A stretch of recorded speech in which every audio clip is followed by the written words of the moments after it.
Welcome back to No More Cavities. Today we will be continuing from avulsion.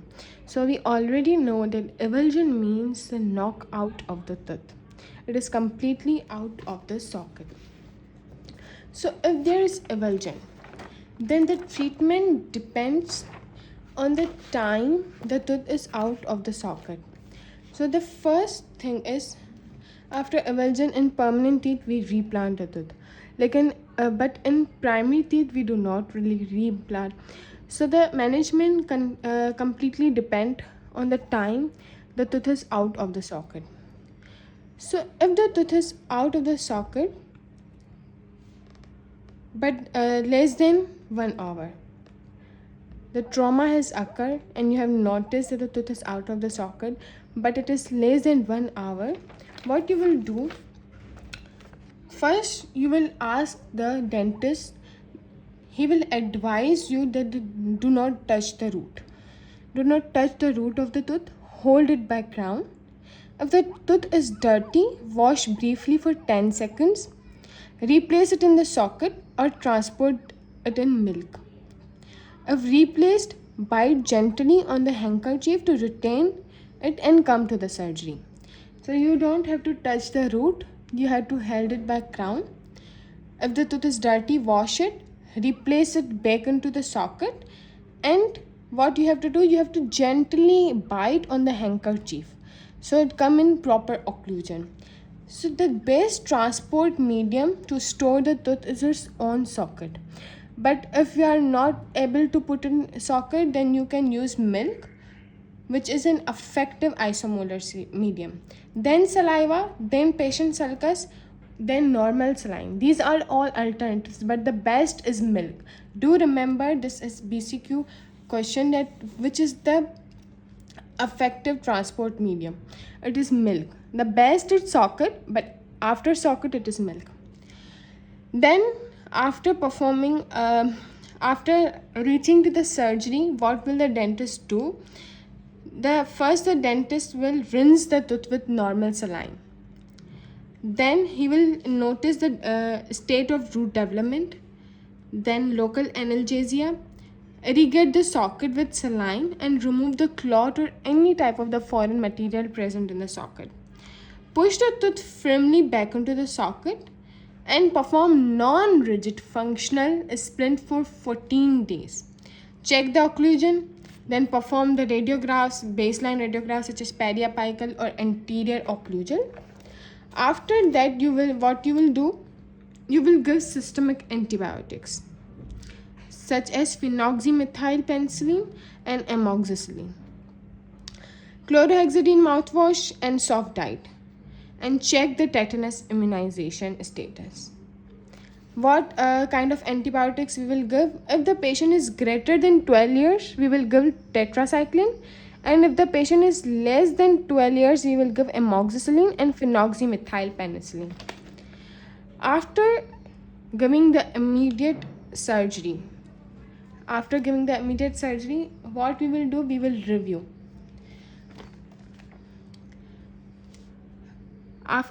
Before we are giving 14 days functional splint. Before removing the splint, we will perform radiograph.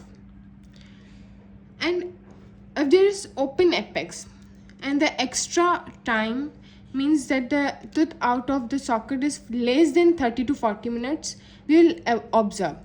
And again, if there is open apex but the time is more than 30 to 45 minutes, we will perform endodontics. We review, we perform the radiograph, and if there is open apex but the extra oral time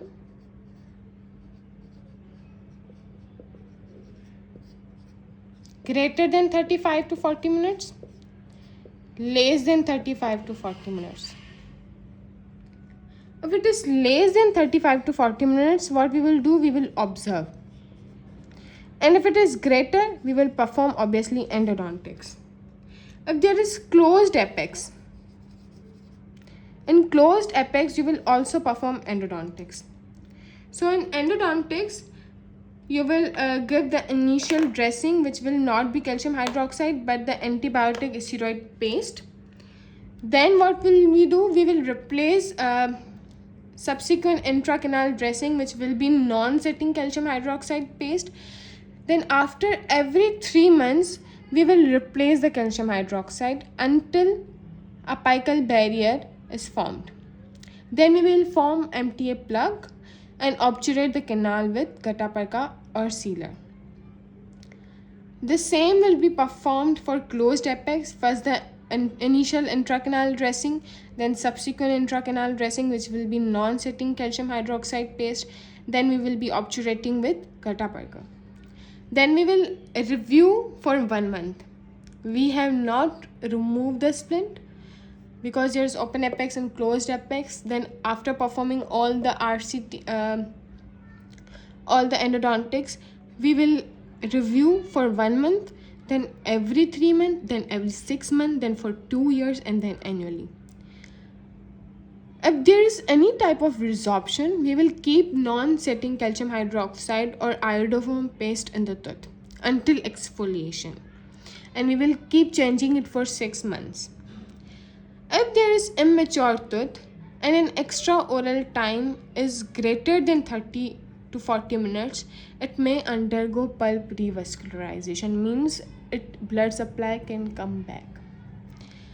This was all about avulsion and replantation if the tooth is out from the socket less than 1 hour. What we will do if the tooth is out of the socket more than 1 hour? What we will do, because there are more chances of resorption and ankylosis, the immature tooth cannot be replanted. We already know that if there is primary teeth, we cannot replant it. If there is immature tooth and there is open apex, we will not replant it. But if there is mature teeth with a dry storage time of more than 1 hour with a non-vital PDL, the PDL and pulp should be removed at the chair site with pumice and water on a bristle brush prior to rinsing with the normal saline. When the patient was coming in less than 1 hour, what we were doing, we were washing the tooth with normal saline. But if the time is more than 1 hour, before washing with normal saline, we will remove the PDL, we will remove the pulp.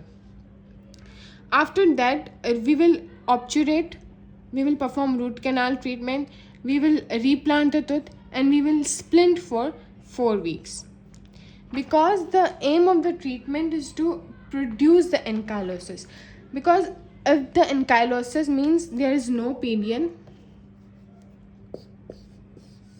and the tooth is direct connected to the bone. So by this procedure, by promoting ankylosis, the tooth will retain in its socket. So if the extraoral time is more than 1 hour, we will first remove the PDL and pulp, and then we will wash with normal saline, and we will obturate the canal, and we will try to promote ankylosis. Why? Because ankylosis will help us to retain the teeth. This was all about injuries to the periodontium. Thanks for watching.